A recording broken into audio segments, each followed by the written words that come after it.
इन्नद्दीन इंदल्लाहिल इस्लाम आमन्तु बिल्लाहि सदक़ल्लाहु मौलानल अज़ीम व बल्लगना रसूलुहुन नबियुल अमीनुल मतीनुल करीम व नहनु अला ज़ालिका लमिनश शाहिदीन वश शाकिरीन वल्हम्दुलिल्लाहि रब्बिल आलमीन। बारगाह रिसालत में इंतहाई यक़ीदत व मोहब्बत के साथ दुरूद शरीफ पढ़ लें।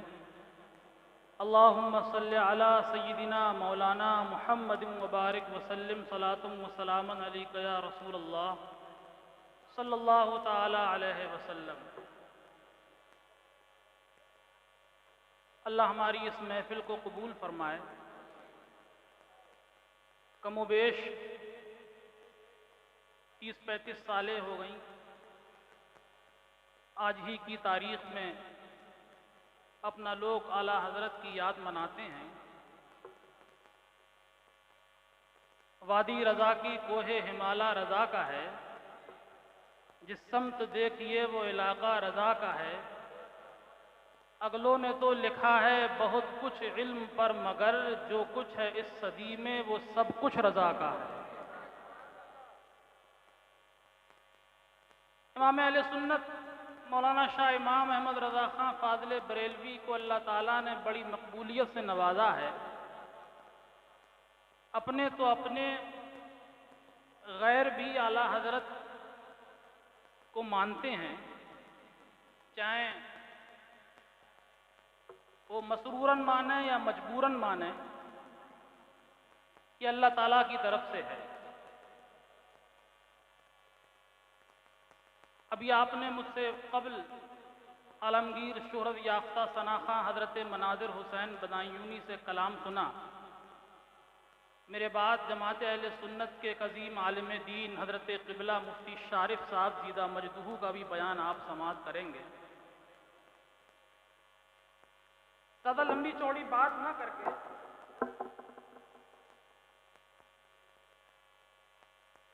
कुछ अहम बातें आप तक बताऊं।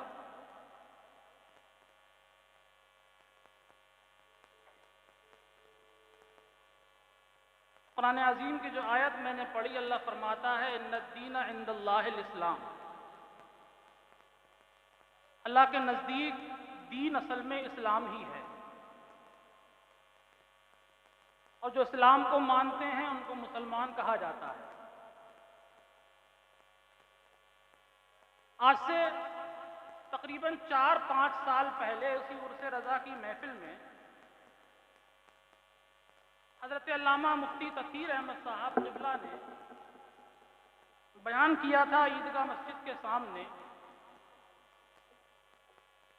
उन्होंने कहा था उसमें कि अपने यहाँ जलसों की कमी नहीं है, जुलूस की कमी नहीं है। जो अपना मुस्तहब्बात करते हैं कि जिनके बारे में अल्लाह ताला मरने के बाद हमसे क़तअन सवाल नहीं करेगा, कमी नहीं है उनकी। अल्हम्दुलिल्लाह हम करते हैं और करते रहेंगे। लेकिन अपने यहाँ जो कमी है वो सिर्फ और सिर्फ इस बात की है कि हम अपनी जिंदगी गुजार कैसे रहें। बहैसियत मुस्लिम हमारी जिम्मेदारी क्या बनती है? सबका ये हाल है, चाहे वो स्टेज वाले हों चाहे वो नीचे वाले हों।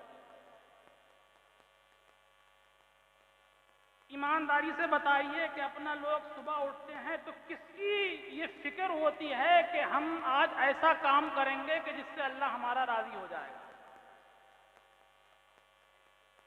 बिस्तर पे जाते हैं सोने के लिए तो कौन सा ऐसा शख्स है कि जिसके जहन में ये सवाल आता हो कि बतकाज़ा बशरियत इंसान हैं हम, खताएं हमसे हो गई होंगी। सोते टाइम ये हम सोचते हैं कि अल्लाह ताला हमसे अगर कोई खता हो गई हो तो अल्लाह अपने करम से तू उसको माफ फरमा दे। ये मैं समझता हूं इल्ला माशा अल्लाह कोई और होगा। जरूरत इस पुरफतन दौर में अब कुछ करने की है। मैं आपसे ये नहीं कहूंगा कि आप तलवारें चलाएं, आपसे आज ये नहीं कहूंगा कि आप जिहाद करें, न हमें तलवार चलाने की जरूरत है, न हमें जिहाद करने की जरूरत है। हम मानने वाले उसके हैं कि जिसकी मर्जी के बगैर हवा भी नहीं चलती है। झुकते उसके आगे हैं कि जिसने सबको पैदा किया है। वो मारने पे आता है तो कोई जिला नहीं सकता, वो जिलाने पे आता है तो कोई मार भी नहीं सकता। इज्जत देना उसका काम है, जिल्लत देना उसका काम है। उसकी मर्जी के बगैर कोई कुर्सी पे भी नहीं बैठ सकता। अच्छा, ये मैं बात क्यों कह रहा हूं? अभी 3-4 रोज पहले अपने यूपी में एक इलाका पड़ता है घोसी, आला हजरत इमाम अहले सुन्नत मौलाना शाह इमाम अहमद रजा खां फाजले बरेलवी के शहीद खलीफा सदरुल शरिया अल्लामा अमजद अली आज़मी अलैहि रहमा, जिनकी मशहूर ज़माना किताब बहार शरीयत से सभी वाकिफ होंगे, उलमा तो वाकिफी हैं उससे।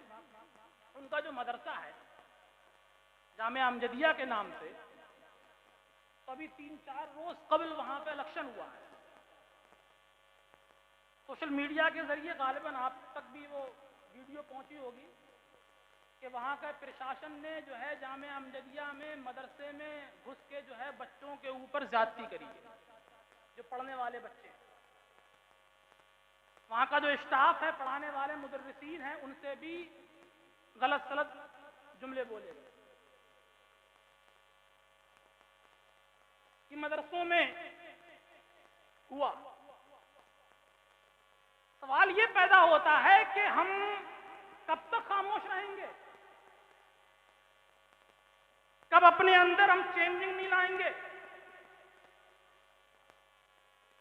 ऐसा नहीं है कि मैं आपके सामने बयान कर रहा हूं तो मैं बहुत सूफी आदमी हूं। अल्लाह ताला मुझे भी तौफीक दे, आपको भी तौफीक दे। कुछ करने की जरूरत है,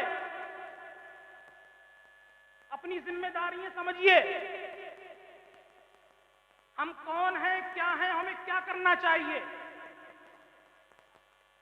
अभी आपके यहाँ इमाम हुसैन का ये चेहलम मनाया गया है। मैं सवाल करता हूं, क्या यहां पे डांस नहीं हुआ है? क्या यहां जाम नहीं लगा? ये नबी सल्लल्लाहु ताला अलैहि वसल्लम की तालीम है। उनके नाम पे हमने हुल्लड़बाजी करी। समझाया तो बहुत है मौलाना साहब ने भी, लेकिन एक बात जरूर कहूंगा, उनके नाम पे हुल्लड़बाजी करी कि जिन्होंने इस्लाम की खातिर अपने तन मन धन को कुर्बान कर दिया, दुनिया से गए तो ये नहीं कहा कि खेमे में सकीना भी है, ज़ैनब भी है, ये लाशें पड़ी हुई हैं कासिम की, अब्बास की, असगर की, अकबर की, और जो दीगर साथी हैं लाशें पड़ी हैं, कम से कम उन्हीं को देख लेने दिया जाए। आपने सुना होगा क्या कहा था कि मुझे अपने रब की इबादत का मौका दे दिया। ये कहा था, नहीं कहा था? क्या है हम लोग? एक बहुत बड़ा हाकिम हुआ हज्जाज बिन यूसुफ, मौलाना साहब ने पढ़ा होगा तारीख में। ये बसरे का गवर्नर था। हजरत हसन बसरी रज़ी अल्लाह ताला अन्हो ने कहा है कि अगर पूरी दुनिया का जुल्म एक पल्ले में रखा जाए और अकेले हज्जाज का जुल्म एक पल्ले में रखा जाए तो इसका जुल्म भारी पड़ जाएगा।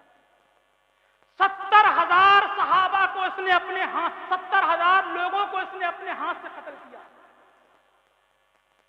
90,000 इसने अपने हुक्म से कत्ल करवाए। हिम्मत करने वाले हर जमाने में होते। किसी ने ये कह दिया कि भाई तूने तो फारूक आजम का भी तो दौर देखा है, मुस्तफा जाने रहमत के खलीफा हैं, सुभान अल्लाह, अमीरुल मोमिनीन है। फारूक आजम रज़ी अल्लाह ताला अन्हु 12 मुल्कों का बादशाह है। ये यमन हजरत फारूक आजम के दौर में एक सूबा था, शाम फारूक आजम के दौर में एक सूबा था। 12 मुल्कों का बादशाह है फारूक आजम। तो इससे किसी ने कहा, हज्जाज तूने तो फारूक आजम का भी दौर देखा है, तो तू उनकी तरह क्यों नहीं हुकूमत कर रहा है? उनका तूने दौरे हुकूमत तो देखा है। अगरचे तू बच्चा था, उनकी तरह तू हाकिम क्यों नहीं बनता? तो मुसलमानों, हज्जाज ने बड़ी अच्छी बात कही। कहने लगा जैसे लोग फारूक आजम के दौर में पाए जाते थे, तुम वैसे बन जाओ, मैं तुम्हारे लिए उमर बन जाऊंगा। जैसे लोग उनके दौर में पाए जाते थे, तुम वैसे बन जाओ, मैं तुम्हारे लिए उमर बन जाऊंगा। हजरत सैयदना शेख अब्दुल कादिर जिलानी, जिनकी 11वीं मनाते हैं, बिरयानी खाते हैं, उनका कहना है कि जैसे तुम रहोगे वैसे ही तुम पे हाकिम मुसल्लत किए जाएंगे। अपने अपने गिरीबान में झांकने की जरूरत है। हम कौन से वक्त का इंतजार कर रहे हैं? आइए अपने गिरीबान में झांकिए। मस्जिद के दरवाजे खुले हुए हैं। कभी कभी तन्हाई में उठ के ना रात में अल्लाह की इबादत कीजिए। कभी रोइए अल्लाह के लिए। जवानी है, दीवानी होती, गुनाह हो जाएंगे। समंदर के झाग के बराबर भी अगर हमारे और आपके गुनाह हैं, कसम खुदा की, एक लम्हे के लिए भी अगर खुदा की बारगाह में आएंगे तो अल्लाह सबको माफ कर देगा। शैतान ने कहा कि मैं तेरे बंदों को बहकाता रहूंगा, अकेला जहन्नम में नहीं जाऊंगा। मुझे तेरी इज्जत की कसम, हदीस है, मुझे तेरी इज्जत की कसम, मैं तेरे बंदों को बहकाता रहूंगा, अकेला जहन्नम में नहीं जाऊंगा। तो अल्लाह ने भी कहा मुझे भी मेरी इज्जत की कसम, मेरे बंदे मेरे पास आते रहेंगे, मैं सबको माफ करता रहूंगा। मेरे बाद मेरे बंदे आते रहेंगे, मैं सबको माफ करता रहूंगा। ये तौबा का दरवाजा खुला है। मौत कब आ जाए ये कोई नहीं जानता है। क्या है आदमी की हैसियत, क्या है आदमी की हकीकत? अपनी ताकत पे गुरूर करना, अपनी खूबसूरती पे गुरूर करना, अपने हुनर पे गुरूर करना, इस पे गुरूर करने की जरूरत नहीं है। अल्लाह की बारगाह में आइए, उसकी बारगाह में अपने सर को झुकाइए, गिड़गिड़ाइए, रोइए। ये रोने का दौर है, ये अल्लाह से कुछ लेने का जमाना चल रहा है। बहुत बहुत ज्यादा ही परेशानियां, मुसीबतें हमारे और आपके ऊपर आ गई हैं। हमारा कोई नहीं है, कोई हमारा पुरसान हाल नहीं है अल्लाह के अलावा। जरा गौर तो करें, न हम दीनदार बन के रह रहे हैं, न हम दुनियादार बन के रह रहे हैं। हमें जनाबे वाला वुजू गुस्ल के सही तरीके से फराइज तक पता नहीं होंगे, नमाज पढ़ने का तरीका सही तरीके से मालूम नहीं होगा, सजदे में क्या पढ़ना चाहिए, रुकू में क्या पढ़ना चाहिए, अत्तहियात भी याद नहीं होगी, दुरूद इब्राहिमी भी ढंग से याद नहीं होगी। दीनदार भी बन के नहीं रह रहे हैं, दुनियादार भी बन के नहीं रह रहे हैं। दुनियादारी ये नहीं है कि चंद पैसे आए तो अय्याशी में जिंदगी गुजार दी। शराब के अड्डे हमसे जनाबे वाला आबाद हैं। पैसा आया तो अपने तन मन धन पे लगा दिया, अपने घरों पे लगा दिया, अपने जिस्म पे लगा दिया, अपने घरों की शादियों पे लगा दिया। ये दुनियादारी नहीं है, ये अय्याशी है, ये मक्कारी है। अरे दुनियादार भी तो बनो, इस तरीके से बनो कि तुम्हारा पास पैसा हो, तुम्हारा बच्चा अच्छी तालीम हासिल करे, तुम्हारे पास पैसा हो, तुम्हारे कॉलेज होने चाहिए, तुम्हारे पास पैसा हो, तुम्हारे हॉस्पिटल होने चाहिए। अरे तुम्हारे पास तो कुछ भी नहीं है। आज जो है मुसलमानों के जो अपने कॉलेज हैं तो वो भी जनाबे वाला अंग्रेजी तहजीब चला रहे हैं वहां पे। क्या मुस्तफा जान रहमत की सीरत अंग्रेजी में नहीं पढ़ाई जा सकती? क्या अनवार शरीयत अंग्रेजी में नहीं पढ़ाई जा सकती? अबे तुम्हें अंग्रेजी पढ़ाने का ही इतना शौक है तो मुस्तफा जान रहमत की सीरत अंग्रेजी में पढ़ाओ, सहाबा किराम की जिंदगी अंग्रेजी में पढ़ाओ। कौन किसने मना किया है? अपने कॉलेज खोलो, अपने बच्चों को अच्छी तालीम दिलाओ। अरे हम तो ये कहते हैं कि तुम्हारा बच्चा डीएम एसडीएम भी बने और साथ में तुम्हारा बच्चा हाफिज कुरान भी बने।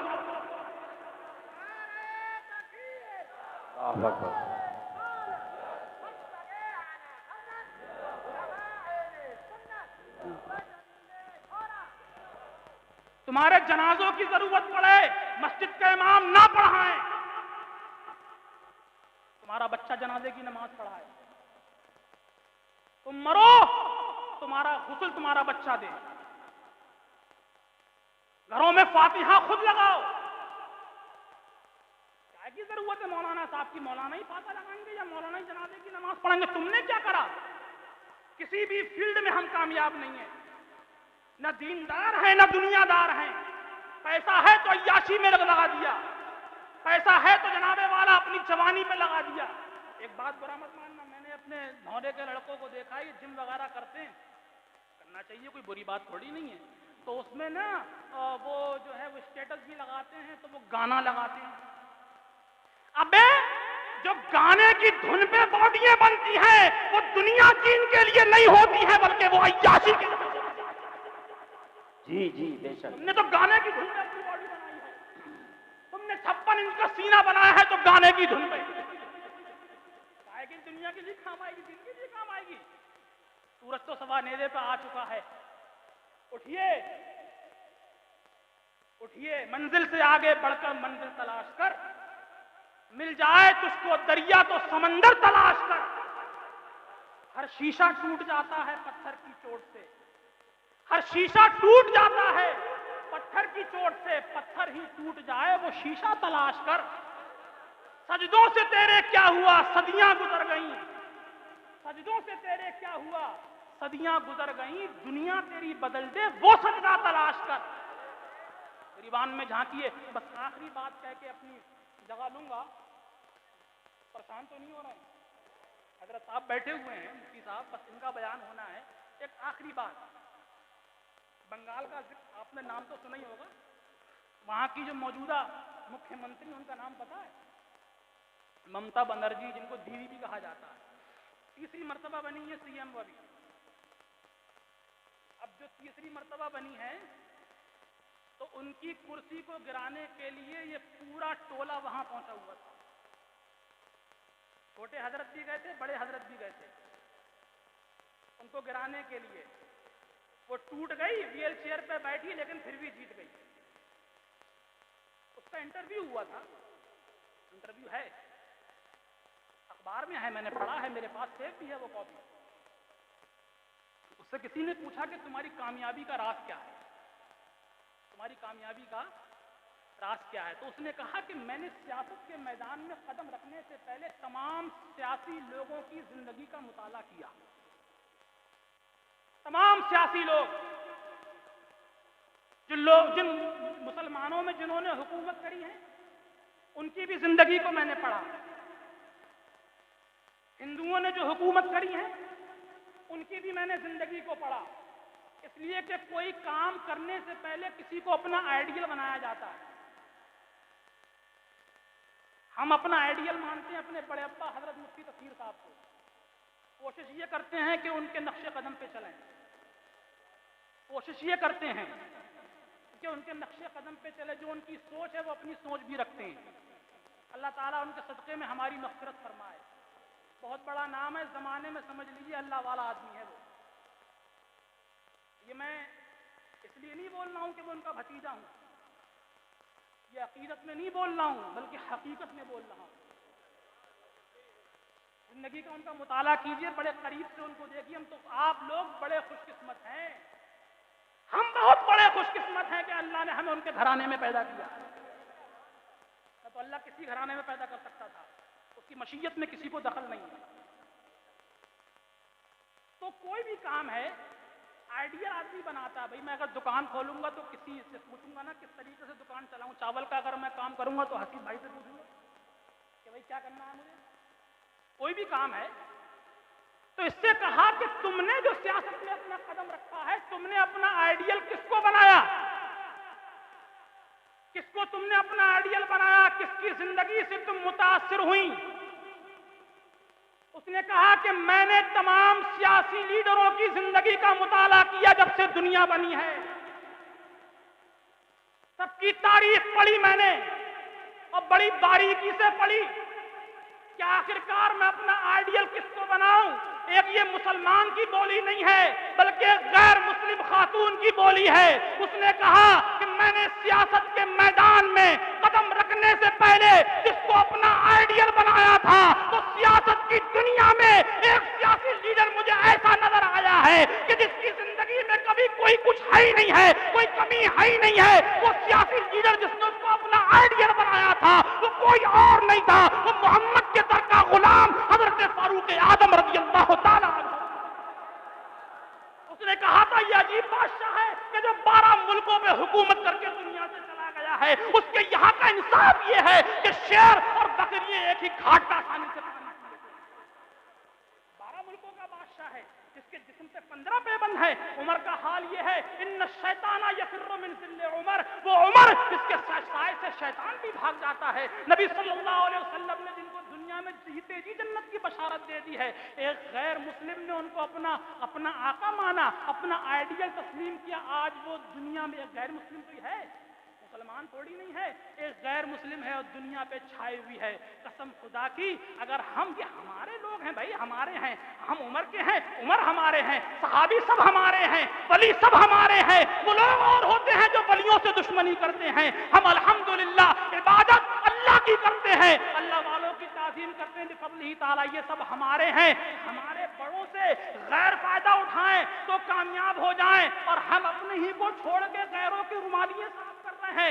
ऐसा मत करो, ऐसा मत करो। दुनिया चंद दिन की है, तुम्हें भी कब्र में जाना है, हमें भी कब्र में जाना है। तुम्हारा जब जनाजा तुम्हारे घरों से निकलता हो तो 4 आदमी खड़े होकर ये कहने वाले हो, 5 टाइम के नमाज़ी का जनाजा जा रहा है, उसका जनाजा जा रहा है जिसने कभी जिंदगी में झूठ नहीं बोला है, उसका जनाजा जा रहा है जिसने अपनी जिंदगी में हलाल खाया है, ये उसका जनाजा जा रहा है जिसकी निगाहें हमेशा शर्म से झुकी हुई थी। ऐसी जिंदगी गुजारिए, कसम खुदा की, दुनिया भी आबाद हो जाएगी, आखिरत भी आबाद हो जाएगी। कब्र में सबको जाना है। जब नमरूद नहीं बचा, फिरऔन नहीं बचा, तो ये छोटे बड़े हजरत क्या बचेंगे। और एक बात और बता दूं, इस्लाम को हमारी जरूरत नहीं है, हमें इस्लाम की जरूरत है। इस्लाम ऐसा नहीं है कि हम हैं तो इस्लाम है, नहीं। अगर पूरी दुनिया इस्लाम से मुंह मोड़ ले फिर भी इस्लाम रहेगा, और पूरी दुनिया अगर इस्लाम को अपना ले, ऐसा नहीं है कि इस्लाम की शान बढ़ जाएगी। हमारे मानने से इस्लाम का कोई फायदा नहीं है, हमारे ना मानने से इस्लाम का कोई नुकसान नहीं है। हम मानेंगे तो इसमें हमारा फायदा है,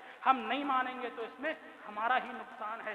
कोशिश करें, मेरी बात का बुरा मत मानना, बल्कि अच्छे मुसलमान बनिए, और बहैसियत मुसलमान जो हमारी जिम्मेदारियां हैं उसको फॉलो कीजिए। अच्छे अखलाक अपनाइए, अच्छी किरदार अपनाइए, अच्छी सीरत अपनाइए, बुजुर्गों के तौर तरीके पे चलिए, 5 टाइम के नमाजी बनिए, हलाल खाइए, हलाल कमाइए, हराम से अपने आप को बचाइए। इंशाअल्लाह जमीन के ऊपर का मामला भी जन्नत बन जाएगा और जमीन के नीचे का मामला भी जन्नत बन जाएगा। अल्लाह करीम की बारगाह में दुआ है कि अल्लाह ईमान पे जिलाए, ईमान की मौत अता फरमाए। वाखिर दावाना अनिल हम्दुलिल्लाहि रब्बिल आलमीन। अस्सलामु अलैकुम व रहमतुल्लाहि व बरकातुहू।